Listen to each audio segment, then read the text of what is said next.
Halo, assalamualaikum warahmatullahi wabarakatuh. Apa kabar semuanya anak-anakku yang saya cintai dan saya banggakan? Pada pagi hari ini kita akan belajar materi kurban.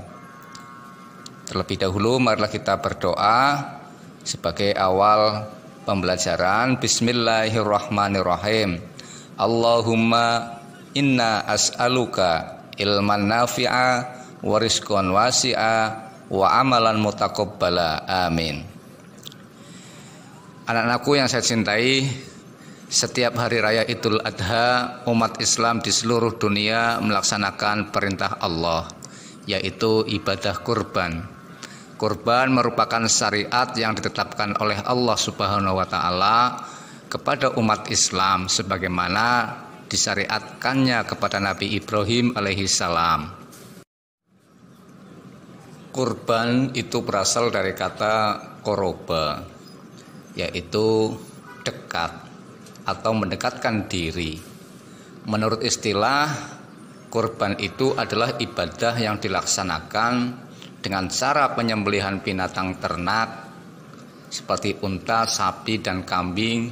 Dalam fikih disebut itu bahimatul an'am, binatang-binatang ternak, atas dasar perintah Allah dengan tujuan mendekatkan diri dan mengharap ridho Allah sebagai rasa syukur atas nikmat yang diberikan oleh Allah kepada kita semuanya. Itu adalah kurban. Kurban itu sendiri maknanya juga udhiyah, atau nama lain daripada kurban itu adalah udhiyah, yaitu binatang ternak yang disembelih pada hari Idul Adha tanggal 10 dan hari Tasyrik tanggal 11, 12, 13 Dzulhijjah.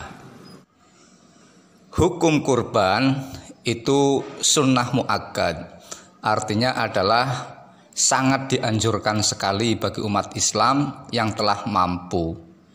Bagi yang mampu tetapi dia tidak melaksanakan kurban, maka hukumnya adalah makruh.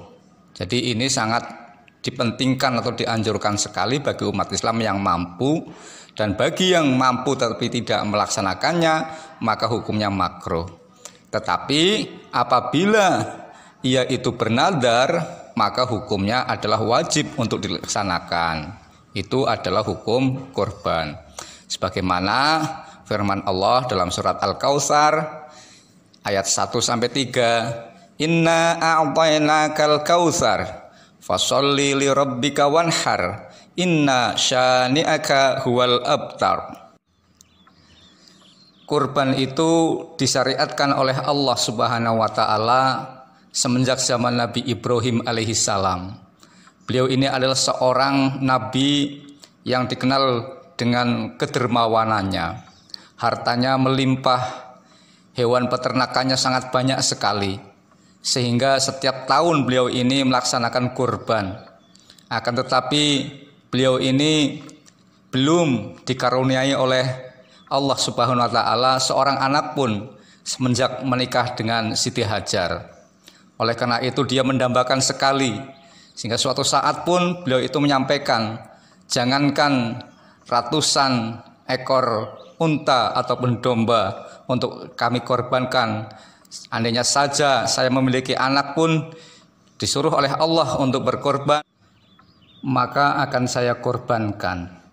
Itu adalah kalimat yang pernah terucap Nabi Ibrahim alaihi salam ketika beliau ini belum memiliki keturunan. Wajar seorang nabi pun adalah manusia biasa yang begitu besar keinginan untuk mendapatkan seorang keturunan, sehingga beliau ini pun pernah menyampaikan kata-kata tersebut, sehingga Allah pun mendengar apa yang telah disampaikan oleh Ibrahim alaihi salam. Dan pada suatu ketika Ibrahim itu dikaruniai oleh Allah seorang anak yang dikasih nama Ismail. Allah pun menagih janjinya untuk mengorbankan Ismail yang masih kecil itu untuk dikorbankan. Perintah untuk berkorban itu pun datang pada Nabi Ibrahim melalui mimpi-mimpinya. Beberapa kali mimpi saat beliau tidur Dan berulang-ulang kali akhirnya beliau yakin bahwa ini adalah perintah dari Allah Subhanahu wa taala untuk mengorbankan Ismail. Maka pada tanggal 10 Dzulhijjah, Ibrahim alaihissalam dan putranya yaitu Ismail akan melaksanakan perintah Allah yang sangat berat itu. Kemudian Allah dengan kekuasaan dan kasih sayangnya mengganti Ismail yang siap disembelih tersebut dengan seekor domba yang besar dari sorga. Sehingga Nabi Ibrahim alaihissalam menyembelih domba tersebut dan akhirnya Ismail pun terselamatkan. Ini menunjukkan bahwa apa yang kita korbankan pasti akan dibalas oleh Allah Subhanahu wa taala apabila dilandasi dengan tulus serta ikhlas dan hanya mengharap ridho Allah Subhanahu wa taala.